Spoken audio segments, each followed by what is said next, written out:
Amen. Ever since I was a little boy, God has given me this as an assignment. I don't have time to get into my testimony, but I heard somebody say that we have to be transparent. Praise the Lord. Hallelujah. And the last time I was before you, which was exactly 1 year ago, right here in this place, I went to the hospital right after I got off the pulpit. Right. I had an attack in my body from diverticulitis. Amen. And it almost took my life. I went back to the hospital in May. They had to do a surgery. They had to do a colon resection. Amen. And so for about 7 or 8 months, I was in a place where I was in and out of the hospital. I barely went to work in 2012 after delivering that message here. I said, my God, Lord, you must have stirred something up with the devil that day. Because he sure came after me. Hallelujah. But it's for his glory. Come on, somebody. It's for his glory. Praise the Lord. Now, here it is. Now, I went to the hospital, and yes, I got the bill. Praise the Lord. You know, I was working at the time, and I ran out of sick time, out of vacation time. People was trying to donate sick hours, amen, so they could help meet the need. But let me tell you, God met the need, amen. We didn't lose nothing, amen. We didn't lose nothing, praise the Lord. And I couldn't work. I couldn't be God's revenue man, amen. But God bless us. And I got out the hospital just this past January. The hospital sent me a bill, and it was $193,000. I said, Lord Jesus. Hallelujah. But I know the Lord's got more than $193,000. Praise the Lord. Amen. So God's eradicating that as we speak. Amen. Praise the Lord. My faith is still nothing less than Jesus' blood and what's next. I know He's going to do it for me. Amen.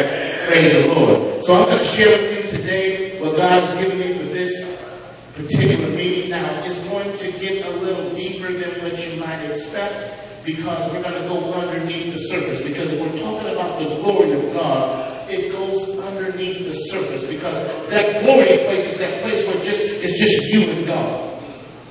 And see, even in your finances, there are things that you do in your financial realm that is between you and God. Amen, right?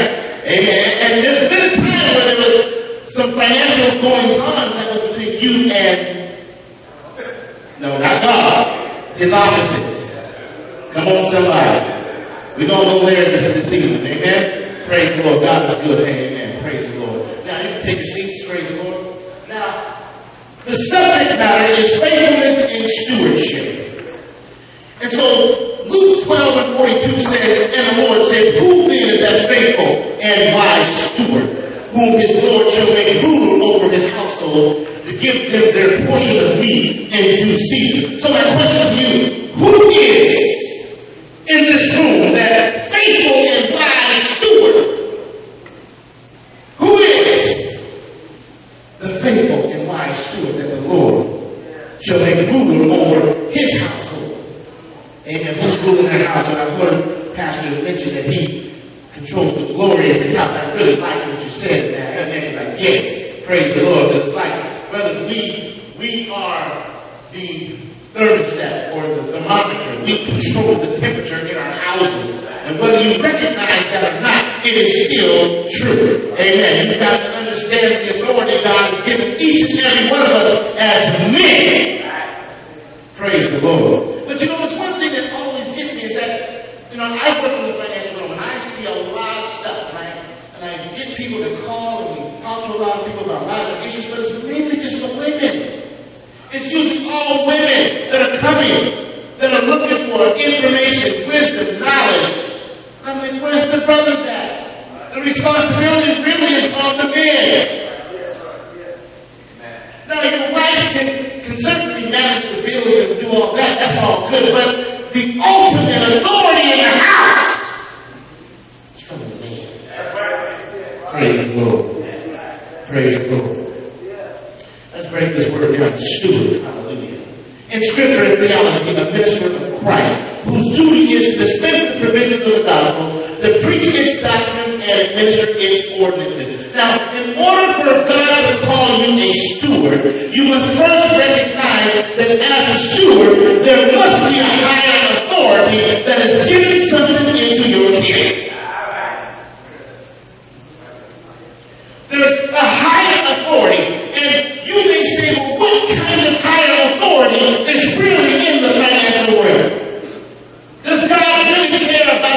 dollar bills. Hallelujah.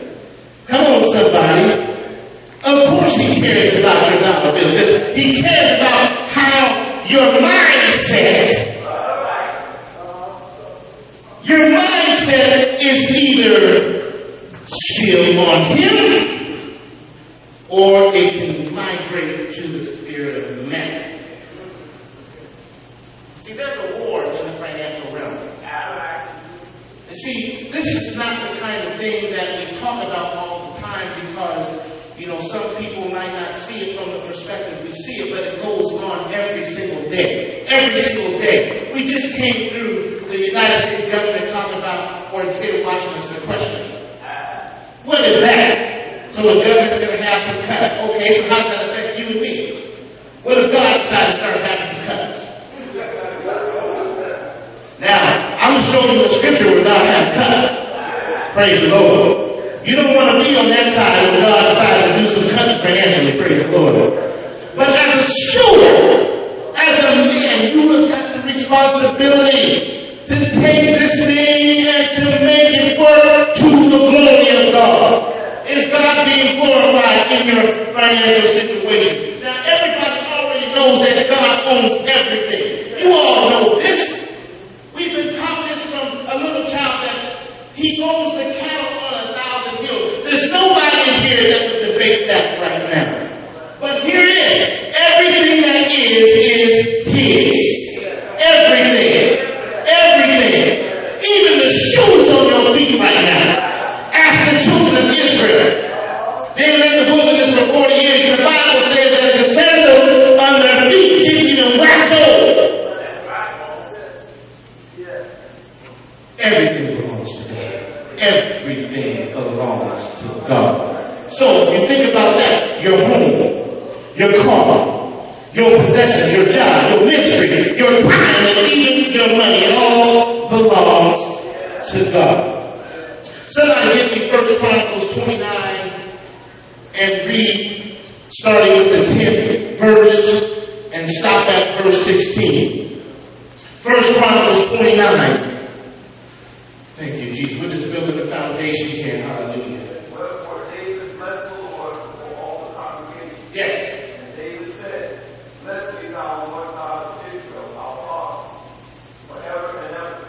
Thine, O Lord, is the greatness, and the power, and the glory, and the victory, and the majesty. For all that is in the heaven and in the earth is thine.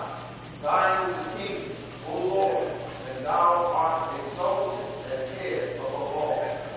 All riches and honor come from thee, and thou reignest over all. And in thine hand is power and might, and in thine hand it is to make great, and to give strength unto all. Now therefore, our God, we thank thee, and praise thy glorious name. Hallelujah. Thank you. Thank you. Amen. Praise the Lord. Now, you just heard that particular passage of scripture. And David, the Bible says he was after God's heart. He was a man after God's heart, and he would praise God about everything. Now, understand that David made a couple of mistakes in his life that he ultimately paid for, but nonetheless, David had a heart after God, and this particular passage of scripture, he declares that everything belongs to him. It was an emphatic declaration of God's position in his life. And so as a man, every one of us has to declare that God is king and ruler over everything in our particular life.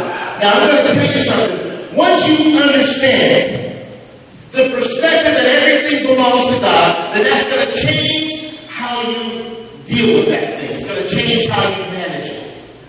So I'm going to talk about the principle of first mention. Okay? Now that's when the Lord mentions something for the first time. What happens? He gives it an eternal purpose.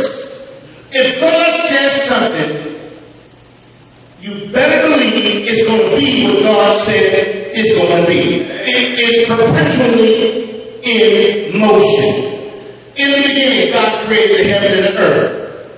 In the beginning, God created the moon, the stars. He created man in his image and after his life. Everything that God did back then is still in motion today. So my question to you, brothers, what did God say about you, your life, your family, your career, your ministry, your time, and your money? What did God say to you? What was the first word prophetically that God spoke into your life about your destiny? You as a man, you as not just a man, but a prosperous man. How many people have gotten that word from God that God was going to do all these things for your life? Who's had that prophecy ever? Praise the Lord. I see everybody's hands should went up. You've got the word from God because God has told you that you're going to be blessed. Deuteronomy says, blessed in the city, blessed in the field. Amen. I heard Elder Watson was talking about it earlier. He said if you go to that 28th chapter of Deuteronomy, you read the first 14 verses, it talks about all the blessings that will overtake you. And it was the next several verses from 15 on down to the rest of the chapter that puts you in a place that you don't want to be in with God. Praise the Lord. So do you know that how you handle even $5 can put you in that place?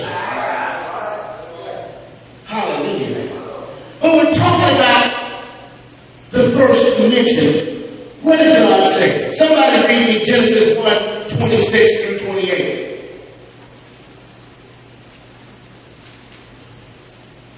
Genesis 1, 26 through 28. Yes, sir. Let us make man in our image. Yes, sir. After our likeness. Yes, sir. Let them have dominion over the fish of the sea, and over the fowl of the air, and over the cattle, and over all the earth, and over every creeping thing that creepeth upon the earth. So God created man in his own image. In the image of God created he him. Male and female created he them. And God blessed them, and God said unto them, be fruitful, and multiply, and replenish the earth, and subdue it, and have dominion over the fish of the sea, and over the fowl of the air, and over every living thing that moveth upon the earth. Praise the Lord. The first thing I want you to understand this afternoon is these 5 things. These 5 things. God said, be fruitful, multiply, replenish the earth, subdue it, and take dominion. Brothers, are you doing these 5 things every single day of your life? Every single day of your life. Let's look at one of these, each one by one. Fruitful, be very productive. Now, I understand that sometimes brothers get into situations where you might not have a job. And you might not have, maybe you're not in school or anything else. You just might just be existing. But God still requires us to be fruitful. In other words, you still have a responsibility to produce something. Praise the Lord. Somebody say something. Yeah, I can produce something. I can produce something. Praise the Lord. And not only that, he says you also need to increase in number. You have to multiply. Praise God. In other words, God says when he looks at you, he shouldn't be seeing addition or subtraction. God wants to see a multiplication. God wants to see you multiply everything you touch, brothers. Everything you touch should have a multiplication by your factor. What is your factor? Praise the Lord. Now, if I say a factor is 2, then that means everything that is multiplied by 2 is going to double. If I say the factor is 3, everything that's multiplied by 3 is going to triple. Brothers, what is your factor? You see, God is looking at you not just as something that he formed from the dust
And my responsibility is to Brother Stubblefield, make sure that when you are in your space, you are telling your garden.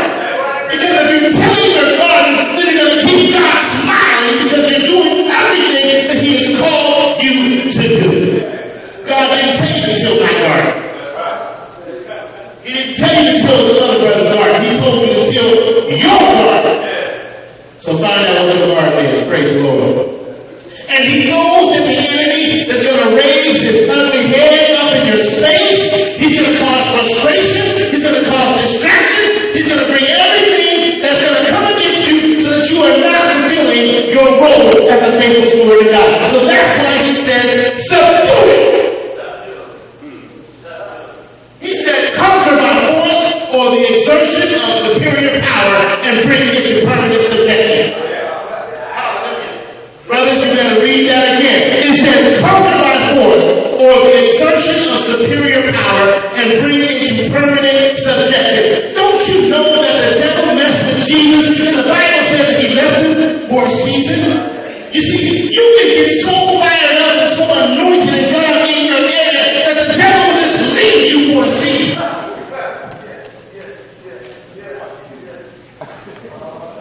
Brothers, let God be God. Hallelujah. Let God be God. You mean to tell me that the devil can stay up in your space all he wants? I don't think so. I don't think so, man. I don't think so. God said that. He said this to the woman. He talked to the brother. He said, subdue. Then He said, now have dominion, power for governing or controlling. Now, God says He gave us dominion. So, brothers, are you dominating in the financial realm? Are you dominating in the financial realm? Are you dominating? I'm going to say it again. Brothers, are you dominating in the financial realm? I heard somebody say this morning that you got to be God's revenue man. God's revenue man, which means that everything that you do has got to bring some sort of increase. Right? As a man, when you walk in the room, everybody should say, wow, there's a man in here. Praise the Lord. Thank you. Come on, somebody. Because the very nature of God has been put into your DNA. So when you walk in, you're walking in the image of His glory. Hallelujah.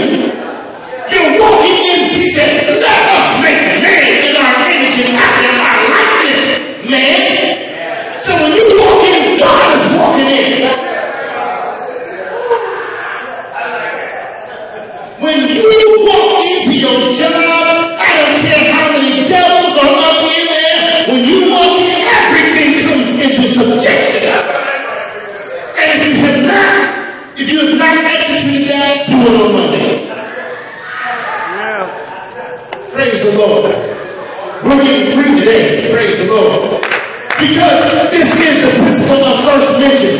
The first mention, God spoke to man. We will multiply, replenish, subdue, and have dominion. That is your agenda, yeah? In the financial realm. Hallelujah. So 1 Corinthians breaks it down and says, let a man so account of us as the ministers of Christ and stewards of the mysteries of God. Moreover, it is required of stewards that a man be found faithful. Praise the Lord. Do we have any faithful men in this place this morning? Praise the Lord, faithful men. You know, if you know that you're a faithful man, say, I am a faithful man. Because when you say that, that's saying it in faith. Even if you doubt sometimes, hallelujah. Come on, somebody, hallelujah. Hallelujah. We're going to get this thing right, hallelujah, because your wife, your family, your children, and the generations behind you is dependent upon it. A good man leaves inheritance to his children's children. How many generations are you multiplying right now? So how many generations did God say? He said your children's children. A good man leaves an inheritance for his children's children. A good man, a good man, a good man. A good man, a good man, a good man leaves an inheritance. Hallelujah for his children's children. Oh, Lord. So you got to be thinking 2 generations down the line, brothers. If you're only thinking about your house today, that's not enough. That's not enough. I don't care what kind of retirement plan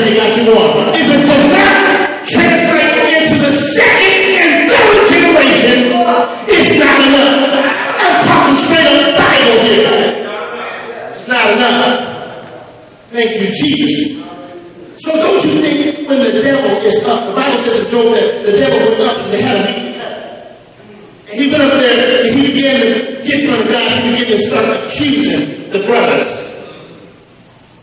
Yeah, the brothers that was at that men's conference on Saturday, they heard the word, Lord, but ain't nobody acting upon us. Don't you think that there's a devil out there trying to say that about you as soon as you leave here today? Now, brothers, let me say this. Don't be ignorant of Satan's devices. Now, I know the brothers that was mentioned earlier certain upon they didn't really go there, but we're going to go there a little bit because there is a warfare that is happening 24/7. I'm not to say it like you said. You said what you said. Amen. All the time. Praise the Lord. There's a warfare going on all the time. Whether you acknowledge it or whether you don't, it doesn't matter because it's still going on. So men, you've got to gird up your mind. Amen. Now, put it in perspective. God doesn't need your money and neither does the devil. There ain't no dollar bills in heaven, there ain't no dollar bills in hell. God's got plenty of billionaires that are saved, sanctified, and are giving, they're funding the work of the ministry. The devil has atheist billionaires funding the works of the devil. So it's not about the dollar in and of itself. It's about the glory that comes from a man of God who will be distracted enough not to obey God in the realm of the financial arena. So the enemy's not after your $20 or the $200 or the $1,000 that you have in your bank account. That's why God says in Malachi, I was sharing with the brother earlier, God says, he says, he will rebuke the devourer for your sake. That is one place in Scripture where God says, you don't have to pray the devil off of this. I got the devil off of your money. So there's a condition for it. And the condition was the tithe and the offering. If you are tithing and giving God his offering, then guess what? God is rebuking that devil off of that situation. Look in the book of Malachi, 3rd chapter. He says, I will rebuke the devourer for your sake. Do it, Lord. Thank you, Jesus. See, you give your car in the Midwest, yeah, that's all right. Because I gave my tithe this Sunday. Hallelujah. I gave the offering. So God is doing some rebuking right about that. So whatever my need is going to be met in Jesus' name. I wish they could teach this in school. So, it's all about trust. God said, okay, everybody knows you can trust God, right? You trust God. But the bigger question is, can God trust you? Can God trust you? If you're faithful over a few things, he'll make you ruler over much or many or